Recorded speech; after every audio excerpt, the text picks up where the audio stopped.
Today's show is sponsored by Profit Accumulator, the #1 match betting service in the UK. Match betting is different to gambling. With gambling, you bet on one side, and if that side loses, you lose. With match betting, you bet on both sides. That means no matter what the outcome, you're a winner.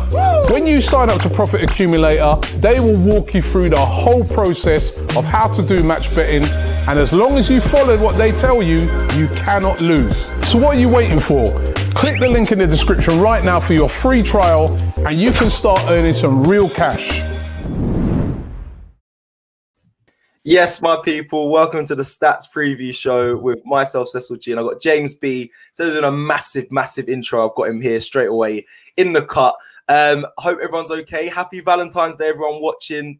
Listen, I love love, so spread love today. I want to see no trashy comments. Yeah, big up. I've got Leo straight away off the bat. Is it with Cecil and James again? Come on, it's us two. We're back. If you haven't seen the Valentine's video, listen, go check. That is by far one of the funniest videos I've seen. I've been involved. The pizza killed me. The pizza bit was just. But big up Ty, man. He's such a good sport, and like he's great. He is honestly just like one of the nicest guys I've ever met.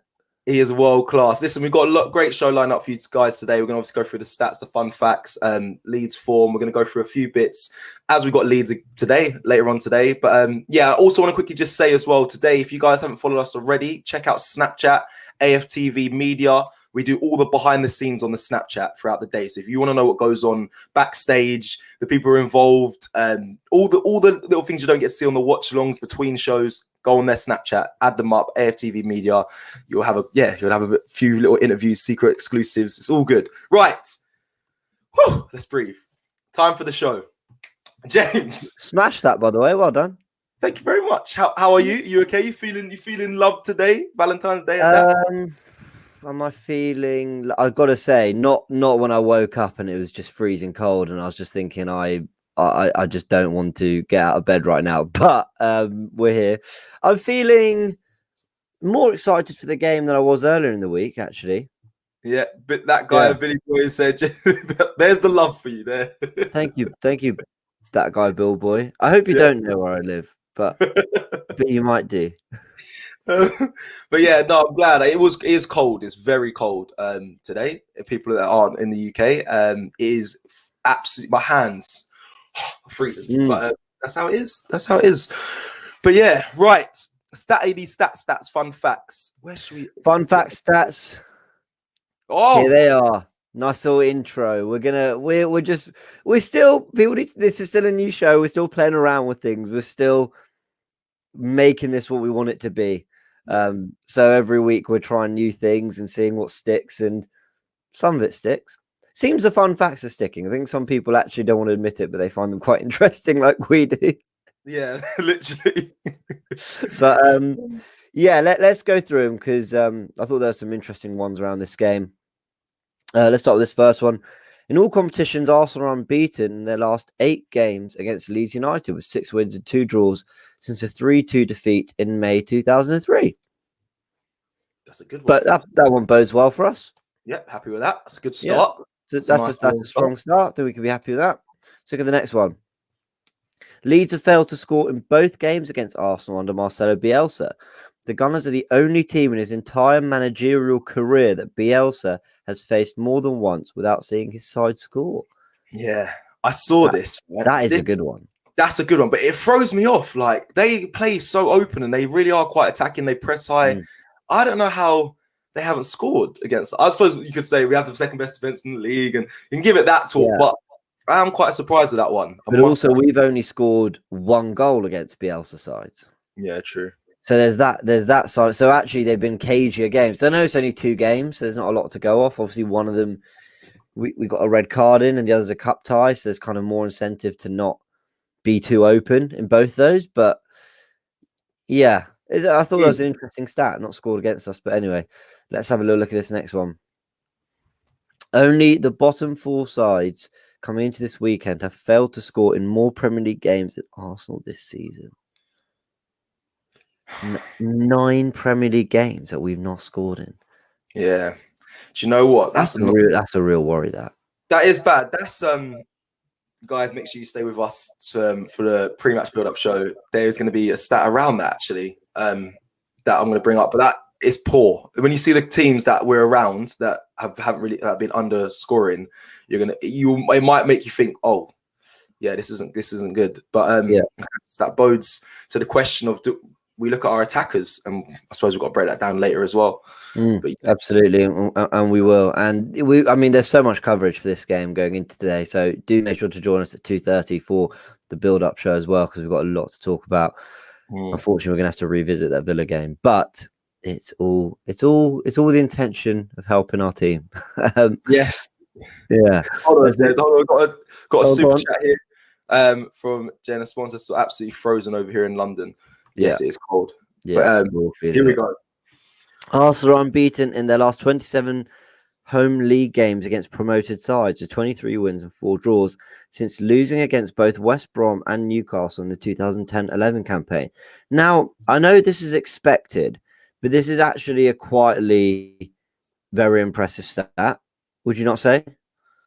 To me, it's kind of wishy-washy. I'm going to be honest, but for you, I don't know. You might have seen it differently. I want to hear what your thoughts is, because I just think, yeah, like you said, for me, it's expected. Like we should be beating teams that have come up, but I don't know. Yeah. Or would you say not? 2010-11 was 10 years ago, right? So in a whole decade, we've won 23 and drawn 4 of our 27 home games against promoted sides. I'm just surprised, considering how indifferent our form has been over the last decade, that there wasn't at least one slip up. And I know the draws would probably be considered slip ups, but there's always that one shock result at home, isn't there? There's always something that kind of throws you. And actually, that's, I suppose, a little bit more consistent than I expected it to be. I know it's expected. I know that's what Arsenal should be achieving, but I mean, let's be fair to the team and praise them when due. That's a pretty respectable stat, that. Yeah, okay, fair. Listen, this is the way you look at it. I want it to be expected, but I suppose there's loads of things I expected of Arsenal and hasn't really happened at all this season. I think our expectations are dropping lower and lower. Thank you, Brandon Williams, for the super chat. Yeah. Let's move on to the next one. Since their goalless draw with Arsenal in November, none of Leeds' last 13 Premier League games have ended level. So they've either won or they've lost. And look at that, seven wins and 6 defeats. Wow. Which leads on to another stat I want to bring up actually in a little bit, looking at their form, but I'll touch on that in a sec. But yeah, they either, we had Connor from One Leeds on the show on Friday night with me and Robbie, and he was sort of quite happy to admit, they batter teams, but sometimes they get battered. Sometimes they lose when they don't deserve to, and that's kind of the nature of Leeds, is that they're very unpredictable. Well, then is Bielsa really the guy? Like, is he obviously yes for them, but they leak so many goals. And yes, he's got the Peps look up to him and his style of play. I know Arteta got asked about his style of play as well in his press conference. Yeah. And do you look up to him as well? But are we overhyping it? Because I mean, it's not like the perfect formula. I don't think we're overhyping it, man. I don't think we are, because they've just been promoted, and they're playing the football they're playing in the Premier League. And yes, they get the odd battering, but they also batter teams. They went to Leicester and beat them 3-1. Not easy to do, as Liverpool showed, as Chelsea showed. So United in great form didn't even win at Leicester. So I think Leeds are, you take the rough with the smooth, but the smooth is really smooth and the rough is really rough. But the inconsistency levels are mental. You know what? For a newly promoted side in the Premier League, who cares? It's they're in the top half of the table. They're having a better season than us, quite frankly, and they're playing better football. So, you know what? Maybe if they were challenging for top 4, top 6, getting battered every now and again wouldn't be acceptable. But for this first season back, who cares? That's my thought anyway. Okay, good. Go to that last stat. Bukayo Saka has created more chances, 26, and has won more fouls with 42 than any other Arsenal player in the Premier League this season. I mean, he's just so good. Bukayo! I knew that was coming. He's really good. He's a very good footballer, isn't he? He is, and I'm actually a bit heartbroken that on the pitch yesterday. I knew his goals. I don't know why 7 came into my mind, but he's got 5 goals this season, and he's on course to get more, in my opinion. He's my favourite player at Arsenal at the moment, and I'm sure many others. He's absolutely killing it. Big up Bukayo Saka. Even though, a lot of people even though, yeah, go on. Sorry. The thing with this stream, you see Zoom and that. You see all the yeah. I miss being in this face to face. It's the biggest pain. But thank you everyone for staying tuned and keeping up with us. But no, I was just gonna say, big up Saka. Even though today I've actually put him back in the I don't know if he's gonna do this, back into the fullback position in my predicted 11. So okay, that's interesting. But yeah, I think we might see someone like that too. Actually, yeah. Martinelli may be coming in. Exactly, James. It's a little super chat here. Ben Maddox, thank you for your super chat, bro. As a Leeds fan, I'm looking forward to this game. There's no pressure on us because we are more or less staying up now. That's a good way to look at it, to be fair. That's a very good. They've kind of achieved their season goals. I mean, yeah, if they have a bad run, they finish 15th, 16th, that'd be really disappointing for them. But the aim is to stay up and more than prove yourselves to be a Premier League outfit, and they've done that. So that was exactly going to be my question. Do you think, Ben, or Leeds fans watching, are you overachieving? Do you think you are, or do you think no? Do you know what? We've had a great season, and I'm happy right now. Like you just said there, like there's no pressure. They've come up, they've done really well, Leeds. To be fair, I'm looking at it now. Fair play. Yeah, they have. Well, let's venture into Leeds a little bit more and have a little look at Leeds' form. There's a few things I wanted to look at here. How they've been doing in the last 6 games, but there's a really interesting sort of stat I found around Leeds' consistency that I think it just completely and utterly tells the picture of Bielsa and his style of football and why it's worked in the Premier League so far. So I'll just bring it up now. Let's start with their last 6. So obviously the most recent result at the bottom there was the 2-0 win at home to Palace. Very good that game. They lost to Everton, but again, didn't really deserve to lose. Created lots of chances. They win at Leeds 3-1. This is the thing. They went away at Leeds, but they lose at home to Everton. Leicester. Sorry. Yeah, it's fine. 3-1. So many names. Yeah. Lose at home to Everton, win away at Leicester. Oh, this season, They win away at Newcastle, which Newcastle have been in decent form recently. Nothing special. Then they lose at home to Brighton and they get smacked up by Spurs, who were in a bad patch at the time. Yeah, it's interesting, James. I must say the Newcastle and the Leicester win is great results, especially away as well, away from home. Very dominant games as well. I remember watching them. So yeah, Leeds, they are inconsistent. The Spurs one, I know they were in kind of bad form, but I can understand that. The Brighton one, I think that was a slip up. I think as Leeds fans, they'll probably be disappointed with that. But geez, Louise, I think but go on. It's weird. How can you beat Leicester 3-1 but lose to Brighton at home? Yeah, and Brighton had been all right. Brighton have since shown that they've actually been in pretty decent form, but they're a fascinating side, and I think this stat I'm going to bring up here sums it up better than anything else I could have really put in front of you. Now have a look at this. So Leeds' goals scored at home. They scored 16. They also conceded 16 goals at home, which leaves them with a goal difference of 0. They've scored 22 goals away, but they've also conceded 22 goals away, leaving them with a goal difference of 0. That's class. That's so weird. Isn't that remarkable? I mentioned this on the stream the other night, but I think I stumbled on my words. I didn't quite say it properly. And I didn't have the graphic to hand. But that is that's mad. Bizarre. That is bizarre. That is Genuinely. so bizarre. What the hell? I mean, because this is what I mean, right? When people, because there are some who praise Bielsa for the work he's done, and rightly so, and others who hammer Bielsa for the work he's done. But if you're delivering almost that level of consistency, like a straight, we're going to play this attacking football, We're going to go and dominate teams. And you know what? Sometimes we're going to get battered, but don't worry. We're not going to get battered more than we're battering teams. That kind of proves it. They're like, yeah, we're conceding loads of goals, but we're scoring loads as well, so who cares? Yeah. And where does that leave that? Bang on 10th, 11th. Yeah, You know, that's exactly where they should be when you're winning as many as you're losing and you're scoring as many as you're conceding. They've won 10 games. They've lost 10 games. They've drawn 2. You know, it's remarkable the way this style of football and what he's done with predominantly championship players. And I mean that with all respect. I'm more trying to praise the work he's done. You know, to get them in a position where they are, yeah, they're entertainers. And you know what? It's actually at a point where if you get bad results, no one's really that bothered about it because look at the numbers. Yeah, fair play. Fair play. That is quite surprising. I did not see that one coming. Fascinating stuff, isn't it? For anyone who's joining now, I'll just bring it back up again quickly. Because this is my favorite stat of the show, to be honest. It's nuts. Yeah, it is. It is. There's literally goal difference 0 on both sides.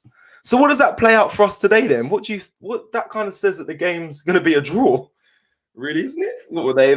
Well, considering we're a team who doesn't score many, what I would say is those numbers are high. You know, I know the goal difference is ultimately 0, but that's a lot of goals scored and conceded, and a lot, you know, both home and away, especially away.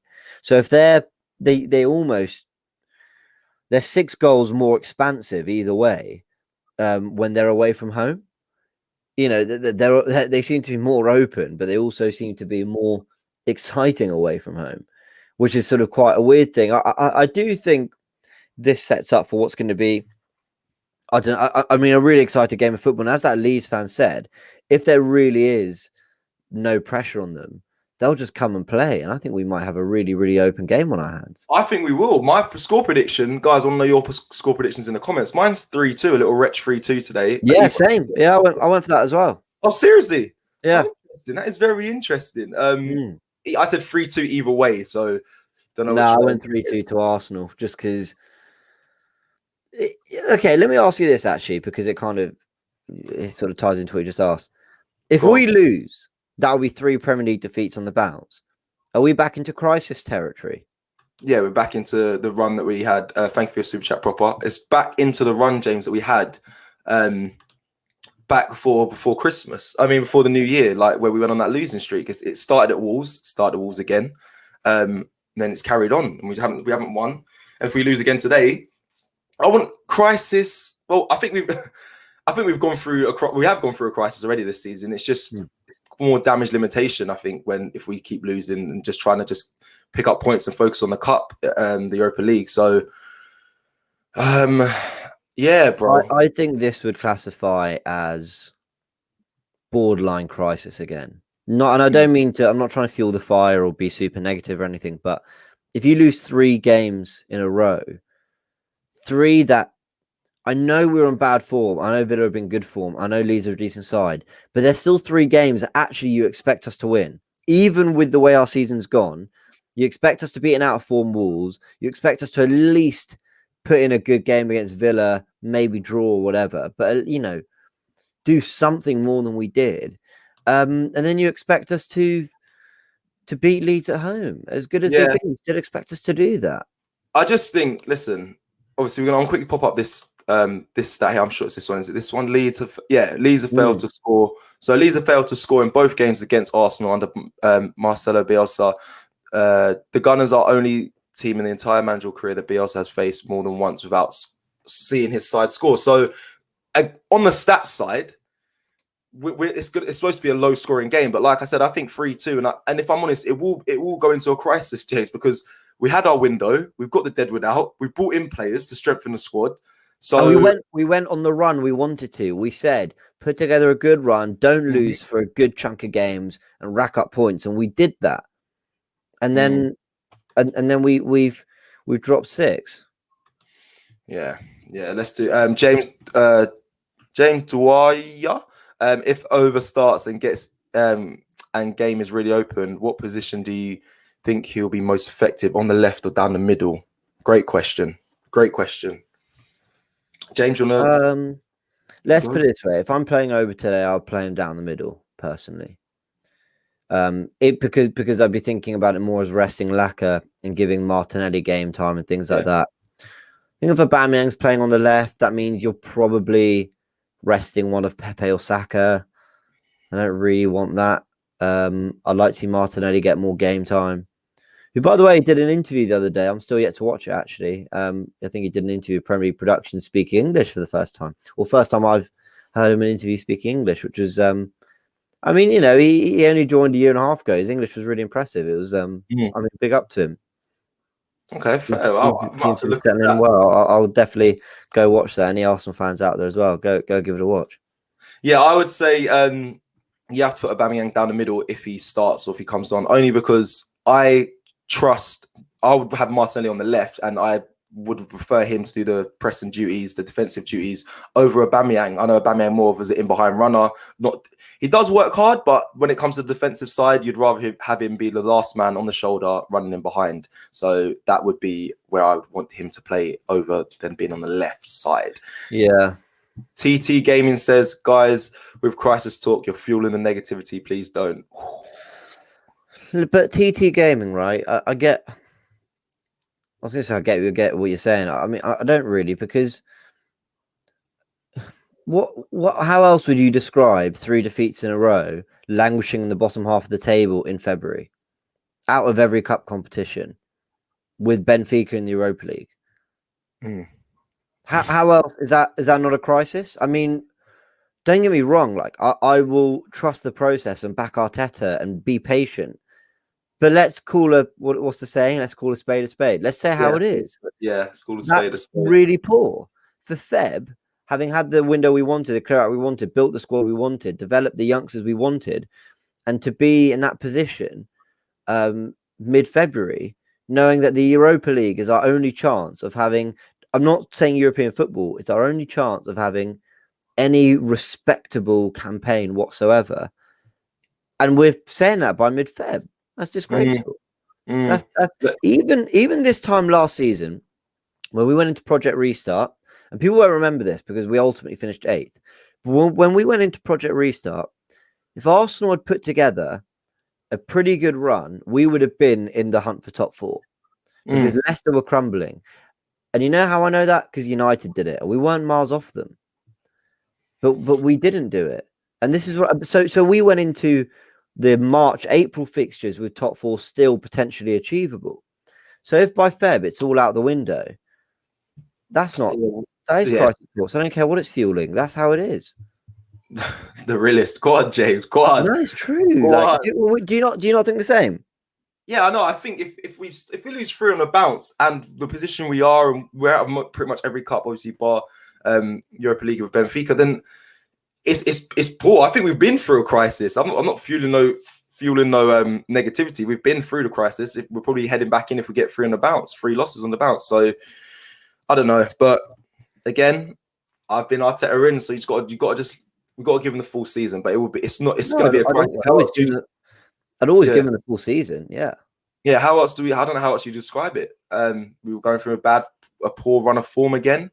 But I've said that already. It happens. Anyway, Million Math says this is another topic that we've got on the title today. Hopefully, Sabas will start in replacement for the injured Partey. This would be my 2 in midfield. We haven't really touched on games. Well, shall we go into this now? Actually, all the team news and all that. Yes, go on. That's how we wanted to end the show. So there's a few things. Obviously, we didn't do a Arteta presser reaction this week, so there's lots of content coming out. We covered it a little bit in the show with. The evening show, the daily news show. Sorry, so much going on. Covered a little bit then. There's some stuff around the starting 11 that we wanted to chat about, basically regarding what Arteta had been saying. We've been in a crisis since 20. What? I think he might have been 2000. Right. 2020? Yeah, 2020 maybe. Or the 2000. Yeah, fair enough. So let's have a little look at what I had to say about Thomas Partey. I'll just bring it up here. He said, well, I've got the full quote here to my left. He says it's a difficult one, sort of trying to determine how long he's been out for. He says he felt something during the game and we didn't think it was too bad. But after the scan, it looked a little bit worse. He won't be available to play against Leeds, and we'll see how he evolves in the next 2 days. But it is a muscular issue. I mean, I don't know what's going on, bro. Like, he hasn't had any injuries before coming to Arsenal. yeah. And now he's riddled with injuries. Like, what is going on? What is going on? I do think it's too simplistic to say, no injuries, comes to Arsenal and then suddenly he's got loads of injuries. I do think the pandemic and the nature of the schedule and everything's playing a part. I think sports scientists have proved it's playing a part. I think, as I said, when I did the show with Mo, Dr. Raj Palbra, who's on social media, he's a sports scientist. He said, injuries are at 15%, so everyone's suffering from it. And in fairness, our injury list is not as bad as other teams. We just keep losing key players. That's the difference. Yeah. We just keep losing our best ones. And also we're not losing it for very long. So it's not like you can just deal with it. It's not like, touch wood, you wouldn't want Partey out for 4 or 5 months, but almost when a player's out for that long, you kind of forget about them. You go, right, we'll worry about them next season. Let's see what we got now to work with. So you're kind of thinking, are they back? Are they not? Will they be available for Leeds? Will they be available for Benfica? And it's all just a bit awkward. It is. It's awkward. I keep asking what they're doing in training. Like, I've been at clubs. I know what this is like. I know what's going on. Like, you have a match. You have a rest day after. You normally have the day off, the day after the game, unless you get absolutely battered and the manager's like, you're coming in, we're running, we're sitting down watching through the performances and they're really angry. And then, so you normally have a day off, then you'll come in, you do a light session, you shouldn't be doing double sessions, especially in winter. I know clubs don't like doing double sessions when it's freezing cold. So you normally do single sessions and then you do shape and you do tactics for the game. I don't know what they're doing. I don't know what's going on. But it seems to be Partey's getting injured in games. And in those games, we've been losing. So twice against Villa, when we've been behind and he's overextending himself. And then against Spurs as well. So all 3 times that he's got himself injured in a game, it's come from losing positions. I just wonder whether maybe there's an extent to which he's overexerting himself for the team. I don't know, which I understand and I admire a lot, but I don't know. It's not like he had time out the game or he went through COVID and didn't play loads and he come to join Arsenal without being in training or playing matches. Partey came in match fit, like he's been playing. He was ready. I don't know how he'd been playing for Atletico. Yeah, it's simple transition. I don't know where. I don't know. Listen, I would love to find out more, but okay. TT Gaming back at James. James, the league and top 4 hope is over. You must think we can still achieve top 4. That's why you're calling a spade a spade. I'm a little confused what you mean, TT. Thanks for the super chat. Look, hopes of a respectable league finish aren't over, but hopes of top 4 are over. Hopes of top 6 are bleak at best. Yep. And we're mid-Feb, and that's not good enough. Fans can deal with a blip because they see changes that then spark a resurgence in the team. But when that resurgence, goes stale and suddenly you're delivering similar results again, that's when it becomes a little bit worrying. So yeah, I don't really know. I don't know what to say, but I think it's I think there's a lot of pressure on the team today. Let's have a look what Arteta said about Kieran Tierney. He said, we have to see how the knee reacts when he starts to get a bit more load. He hasn't had much left, but he is very positive at the moment. He is in good spirits and he is desperate to get back in the team. And we will see in the next few days, the moment he starts to train with the team and see how he is feeling and how he reacts. So it's a knee problem, which I don't think a lot of us really knew before. No one really knew what was going on. Turns out it's a knee problem. It wasn't I think it was a calf, wasn't it? It was a calf issue. Quad, something like that. It was a muscle injury. So it turns out it's a knee problem. And yeah. This brother, you see Kieran Tierney, he just needs to go in a sauna. He needs to be warm. He needs to wear long johns. He needs to get some gloves on. I don't know. I know he wants to do this hard man image of, wear shorts and socks and that's it. Listen, bro, keep warm. It's -1 out there. -6 at times, bro. put some frigging clothes on and stay warm, keep yourself, look after your body. Just tired of. Look, we need you, man. Like, come everyone feels the cold differently, and ultimately, if he's running around, he's probably fine. And I'm sure he's doing his stretches properly. But it is interesting, the whole. He's never in anything warm ever, and he's having muscle injuries, and you're like, I mean, I'm not surprised, but at the same time, they're definitely not correlated. Like, do you know what I mean? It's more of a banterous point. But, yeah, it's a banter point. It's not statical or factical, of but course. you know, it's just like. But it is also like, maybe you should put on it. No, I'm kidding. But yeah, it's funny. Guy. Yeah. Was there any more from the press conference, James? Yeah, a little bit more. I thought this was quite interesting on Nicolas Pepe. I'm just going to bring it up. Asked on what more we can expect about Pepe, says again that he can maintain that level now for months, not weeks. I think he's done much better. I think there's been a click with him, even in his mentality, how he's approaching every training session, the importance of every action in the game, and how he can sustain his focus and his determination during games. Now I'm going to leave this quote up for a second because there's two things I thought were really interesting. The bit where he says there's been a click with him. You know, can he do it for months, not weeks? Agreed. That's the problem with Pepe. We don't see it as consistently as we'd like, but we have been recently. In fairness, he's not been in the team as consistently as we'd like. So there's that as well. But the fact they said there's been a click with him, that's how I feel watching Pepe. I actually do feel like I'm not just seeing someone who's, you know, showing some flashy moments, but ultimately not doing much. I actually think I'm seeing someone who has had a bit of a click and has maybe kind of had a bit of a realization or maybe found something that works for him, aka playing on the left. Who do you think it's down to, James? Do you think it's down to Arteta? Both. Okay. I think Pepe, as he mentions here, his attitude and training his approach in training is brilliant apparently. But also Arteta's put him on the left where he looks more comfortable and giving him a number 10 and giving him a striker who holds up the ball, and suddenly, you know, Pepe looks better for it. So yeah, sorry to cut you. I just feel like now, obviously, this is just speculation. You can't take loads from the picture, but a photo of him and Pepe sitting down, talk. You can see they're having a conversation. That really struck with me. Like that photo. When they say a picture says 1,000 words, that is one that stuck with me because not many managers, especially like so say like Alex Ferguson. I remember watching an interview, a podcast with the Man United like legends, and they were saying that you just see him at training and then you don't really see Alex Ferguson. Goes into his office, that's it. You don't really see much of him. But that man-to-man contact of like a manager sitting with a player, so they could clearly were having a deep conversation. You love to see things like that. And I think that has also benefited Pepe. Like you can see that the manager wants to take time with him, he's like, I know you have talent. We all know as a fan base, so we can see Pepe has talent, but the inconsistency it's been awful with Pepe, and that's the truth. And Arteta clearly agrees with that, with what he said in the press conference. So I think something's clicked. I think he has more belief from the manager and his teammates that's probably made him turn a corner in his performances.